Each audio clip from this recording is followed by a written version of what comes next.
Vamos a leer el Evangelio según San Juan en el capítulo 3, versículos 16 al 18. Tanto amó Dios al mundo, que entregó a su unigénito, para que todo el que cree en él no perezca, sino que tenga vida eterna. Porque Dios no envió a su Hijo al mundo para juzgar al mundo, sino para que el mundo se salve por él. El que cree en él no será juzgado. El que no cree ya está juzgado, porque no ha creído en el nombre del unigénito de Dios. Palabra del Señor. Gloria a ti, Señor Jesús. Este domingo que sigue el de Pentecostés, nuestra liturgia celebra la solemnidad de la Santísima Trinidad. Una vez que ha terminado el tiempo pascual, con su plenitud en el don del Espíritu y el inicio de la misión apostólica, este domingo quiere ser una contemplación del misterio divino, las tres personas que han sido reveladas a la humanidad en la historia de la salvación. Dios se dio a conocer a su pueblo de Israel poco a poco, por etapas. Y es curioso, en el Antiguo Testamento no se habla de Dios Trinidad. Si bien algunas lecturas alegóricas intentan verlo en algunos pasajes, como en el poema de la creación donde se habla en plural, o en la figura de los tres ángeles que vienen a la carpa de Abraham. De todas maneras, ayuda mucho en este domingo comenzar desde el Antiguo Testamento. De hecho, la primera lectura se centra en la imagen de Dios mismo, Dios. Está en Éxodo capítulo 34, versículos 4 al 9. Y vemos allí cómo Dios se dio a conocer delante de Moisés en la montaña como misericordioso, no como un Dios que castiga a su pueblo por el pecado, sino un Dios que no corta relaciones cuando es ofendido, un Dios cuyo amor es constante, sin mengua, siempre fiel, a pesar del rechazo de su pueblo. Estamos en el capítulo 34 del Éxodo ante un episodio de alta mística.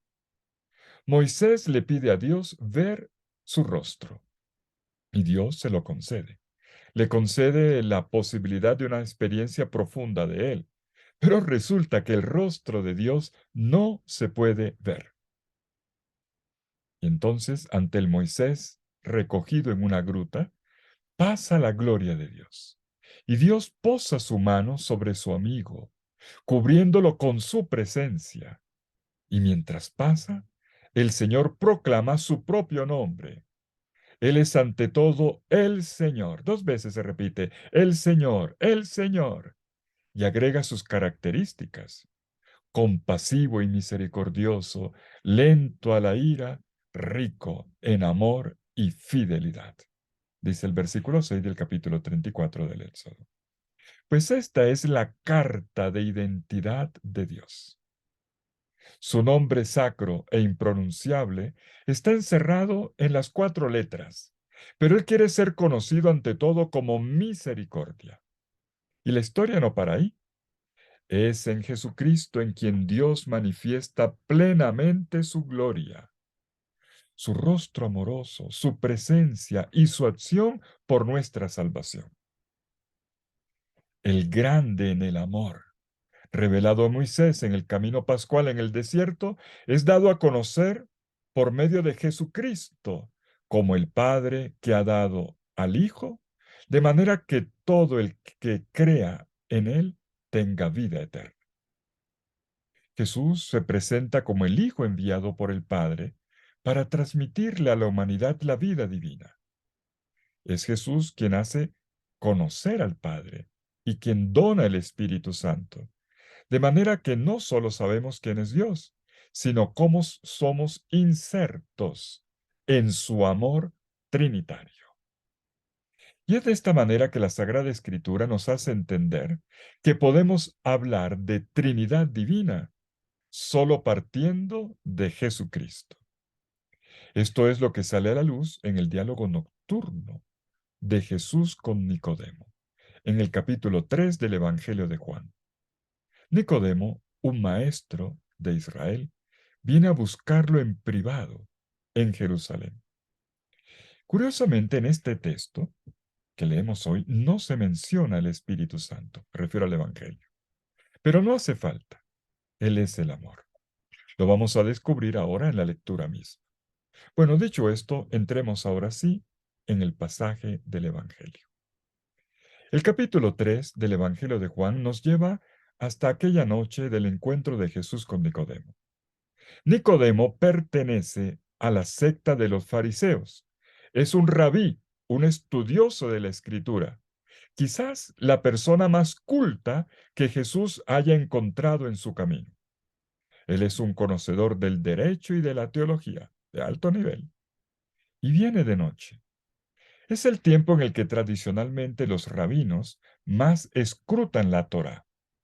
Es el tiempo propicio para reflexionar, para buscar el sentido de nuestro existir, para dejar hablar los interrogantes más profundos que llevamos en el corazón y que muchas veces tratamos de callar, pero que el silencio de la noche saca a flote.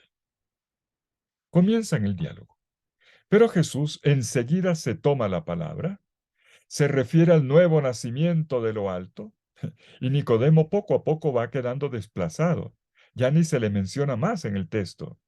Y el diálogo resulta en monólogo, en el que Jesús ofrece ahora una revelación maravillosa sobre el rostro del Padre. Hasta que llegamos a la frase. Juan 3:16. Tanto amó Dios al mundo que entregó a su unigénito, para que todo el que cree en él no perezca, sino que tenga vida eterna. A Nicodemo primero le había hablado del nuevo nacimiento por el agua y el espíritu, luego que el Hijo del Hombre debía ser exaltado. Y ahora llega el punto más alto. Jesús pone ante sus ojos a un Dios que tanto ha amado al mundo que le ha entregado a su propio Hijo. Y es claro que en Jesús hay una novedad sobre Dios. ¿Dónde está esta novedad? Para entenderlo, recordemos cómo entendía Dios el mundo pagano y el mundo hebreo. Las culturas del entorno imaginaban a sus divinidades como caprichosas, celosas de su vida inmortal. Le habían dado a los seres humanos la muerte, pero la vida que no acaba solo quedaba reservada para los dioses. Ellos espiaban desde su Olimpo lo que ocurría en la tierra y esperaban que la humanidad les sirviera, que les debieran favores, que les ofrecieran sacrificios. Este era el concepto pagano del rostro de Dios. Divinidades que no ofrecían amistad ni compartían su vida. Eran distantes. Miran desde lejos y hasta se divierten con lo que pasa en la tierra, pero sin entablar una relación personal. Los hebreos, por su parte, creían en el Dios único e invisible revelado en la historia. Y la espiritualidad farisea acentuaba que Dios era un legislador y un juez justo, que separaba a los buenos de los malos, los justos de los injustos, que amaba a unos y odiaba a los otros. Y para ellos, justo es lo mismo que justiciero, el que castiga a quien se equivoca en la vida. Ahora bien, Jesús, por su parte, nos va a presentar una imagen diferente, una imagen novedosa de Dios. Se refiere en primer lugar a Dios como Padre. Y lo hace con dos verbos que lo caracterizan, y luego un tercero que señala cuál es su propósito. Primer verbo, amar, amó. En la frase tanto amó Dios al mundo, de Juan 3:16, notamos esto, el verbo amar, aquí traduce el griego agapao, agapao. Es la primera de las 35 veces que aparece este verbo en el Evangelio del Amor. En griego, hay 4 términos para decir amor. El agapao connota un tipo de amor caracterizado por la entrega efectiva e incondicionada al otro, en la gratuidad, por encima de cualquier interés. Nace de un deseo interior por hacer el bien y solo el bien, sin intentar apropiarse del otro, con la disposición de darlo todo, incluso la vida, para hacer crecer y hacer feliz a la persona amada. El amor, agape, es dar vida. Y Dios ha amado tanto al mundo, dice el texto, tanto. El adverbio griego jutos, que se traduce aquí como tanto, podría también puede ser de esta manera, indica que la proporción de este amor es tal que el amar se convierte en el verbo que le define. Más aún, es un amor de cara al mundo. En este Evangelio de Juan, el término mundo, atención, se repite 78 veces. Tiene varias connotaciones y es necesario observar el contexto cada vez para detectar el matiz. A veces se refiere al mundo creado, otras veces a la humanidad.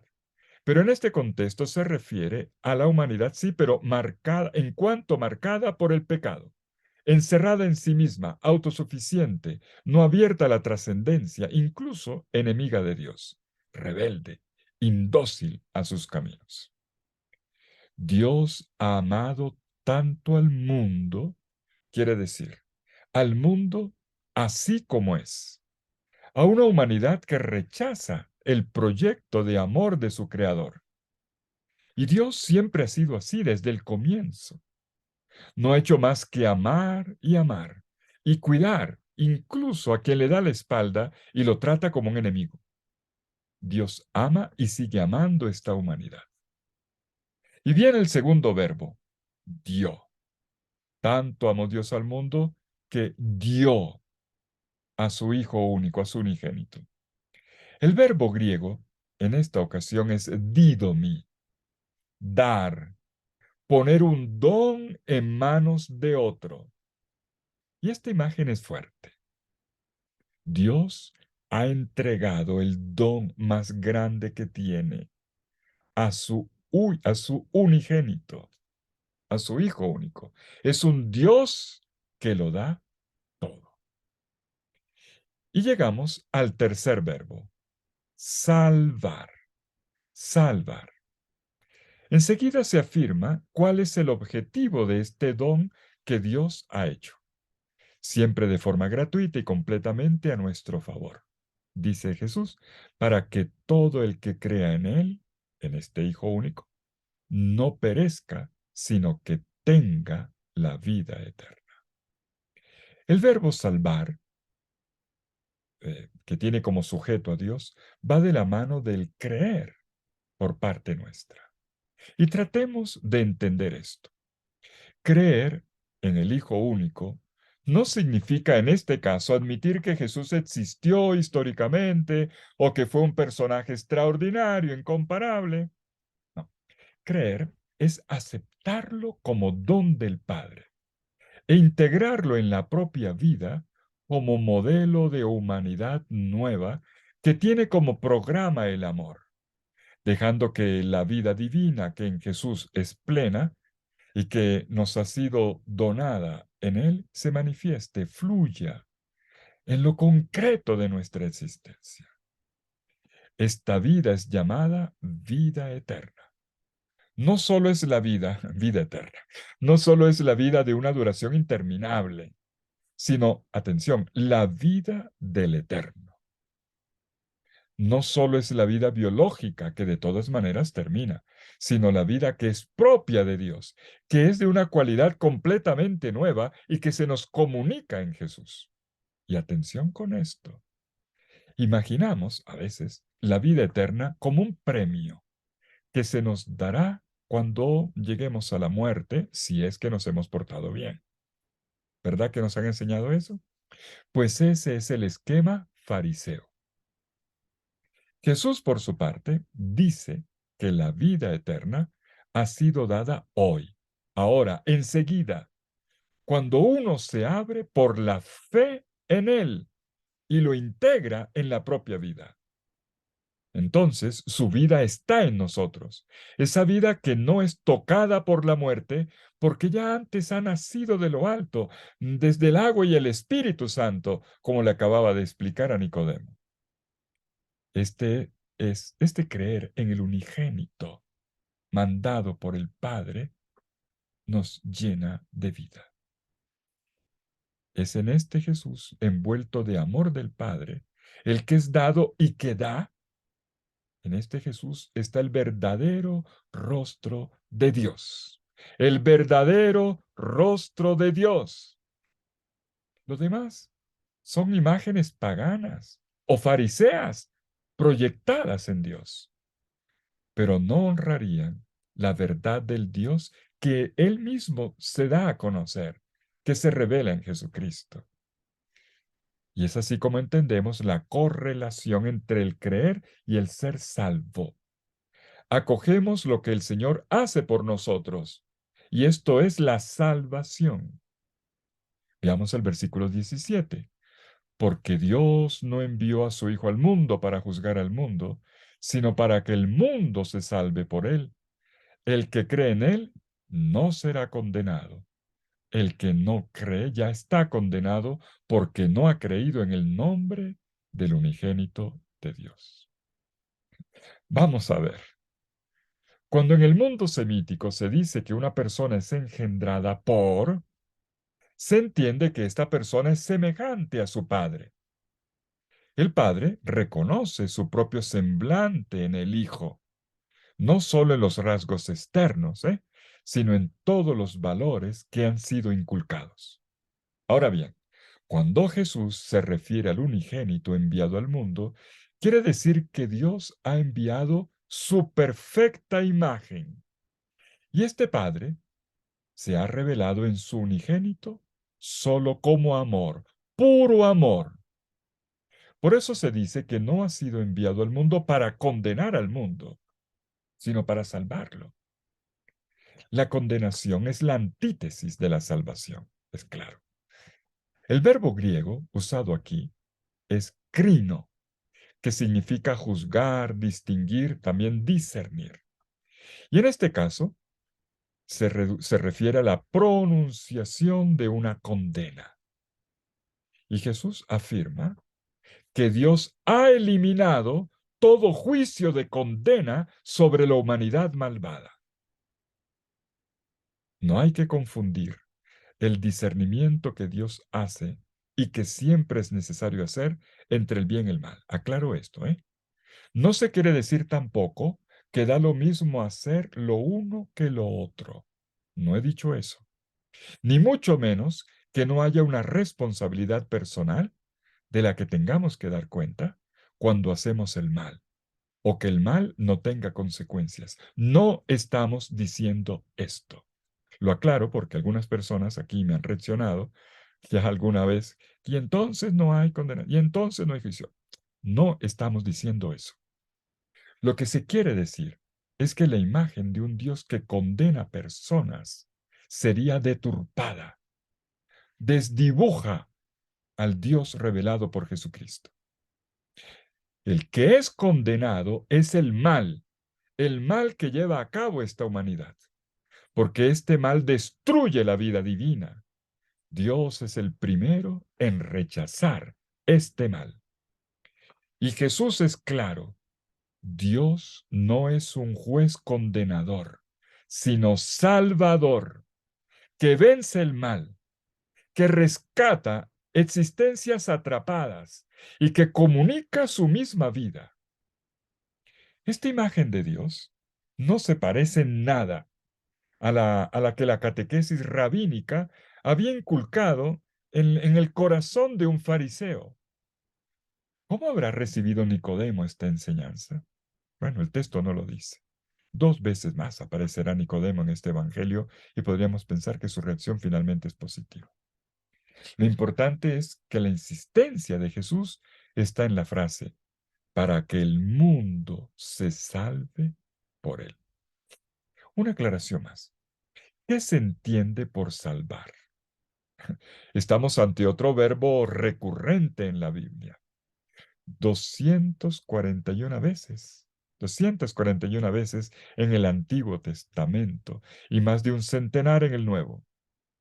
Valga recordar que en el hebreo del Antiguo Testamento, se dice Yasha, de donde viene Yeshua, que es el nombre de Jesús.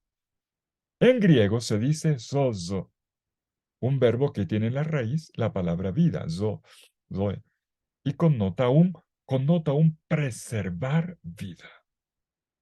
Salvar es una palabra enorme. En la Biblia, salvar es liberar de los condicionamientos que impiden vivir, ser sustraídos de la opresión eh, a la que nos somete como esclavos, alienando nuestra existencia, ahogando nuestras posibilidades para crecer en dirección de la plenitud. Y la esclavitud puede darse de muchas formas. Jesús ha venido para darnos esta salvación. Nos libera de lo que nos impide vivir como hijos de Dios, para expresar la vida que Él nos ha donado y que es la razón última por la cual existimos, una vida en el amor. ¿Y qué es lo que impide esta vida? Cada uno lo sabe por propia experiencia, ¿eh? De qué se vuelve esclavo, qué le asfixia en su crecimiento. Hay condicionamientos estructurales y también individuales. En todo caso, son las formas de vida que reflejan egoísmo, ambición, apegos nocivos, búsqueda de predominio, autorreferencialidad y vanidad. Mejor dicho, autodestrucción. Y todo esto es la antítesis del amor. Nos desfigura como personas. Creando ídolos, no vivimos en coherencia con nuestra naturaleza. Y Jesús ha venido para liberarnos de esa esclavitud, para sumergirnos en su misma vida que es puro amor, amor en Dios, en relación profunda con Él y siempre en función de los demás. Esta salvación comienza ahora en el acto de fe, en el creer en el Hijo unigénito. Si acojo esta vida como se expresa en Jesús, podré vivir siempre y para siempre en Él. Entonces, ¿no hay condena? Vuelvo a aclarar el punto porque a veces reaccionan a la ligera, ¿eh? No hay que sacar conclusiones a la ligera. Obviamente sí hay condena. De otra manera, nuestra libertad no sería real. Todos tenemos la posibilidad de malograr nuestra vida según la orientación y las decisiones que tomemos. Y ese es el sentido del verbo apolimi, destrucción, que aparece en el versículo 16. El asunto es de dónde proviene. Yo no juzgo, va a decir Jesús en Juan 8:15. Estamos ante una declaración disruptiva, ante las habituales teologías que a veces aparecen vacías de evangelio. Qué pena decirlo. Uno se condena a sí mismo a la no vida cuando rechaza el proyecto de humanidad plena que es dada en Jesús. Ocurre cuando uno delante de la luz prefiere voltear la cara hacia la oscuridad. Jesús no ha dicho será castigado por Dios, no, sino ya está condenado porque no ha creído. Eso es lo que dice el texto. Es decir, es la persona misma la que se niega la posibilidad. Y no se dice en futuro, sino ahora también. Ya está, dice Jesús. Jesús está tratando de decirnos, mira, toma conciencia de que si tú no te abres al amor, como lo ves escrito en mi propia vida, tú te condenas a la no vida. Por tanto, rechazar esta plenitud de vida que se me pone a disposición va contra mis propios intereses, mis aspiraciones más profundas, y en última instancia sofoca esa vida divina en la cual está la realización de mi existencia. Por lo tanto, el texto dice que de parte de Dios no hay condena, sino más bien una mano extendida, una propuesta positiva de vida a la que todos somos invitados, más aún urgidos, de aceptar ahora mismo mediante un acto consciente de fe. Terminemos ya. ¿Qué lección nos queda de nuestra lectura de Juan 3, 16 al 18. Volvamos al punto de partida. Los nombres de Dios en la montaña aparecían uno más hermoso que el otro. El misericordioso y compasivo, el lento para la ira, el rico en gracia y fidelidad. Moisés había subido con las 2 tablas de piedra en la mano, pero de mal humor, rabioso con el pecado del pueblo. Dios lo desconcierta a él y a todos los moralistas, escribiendo palabras de ternura y de bondad en esa piedra rígida. Estas palabras llegan a su cumbre en aquella noche de Nicodemo en Jerusalén, noche de nuevo nacimiento, la noche de la búsqueda que fue iluminada. Dios ha amado tanto al mundo que le dio, que le entregó a su unigénito, para que todo el que cree en él no perezca, sino que tenga vida eterna. Son palabras centrales en el Evangelio, palabras que estremecen, tan tonificantes como una caminata en la playa o como una respiración a pleno pulmón.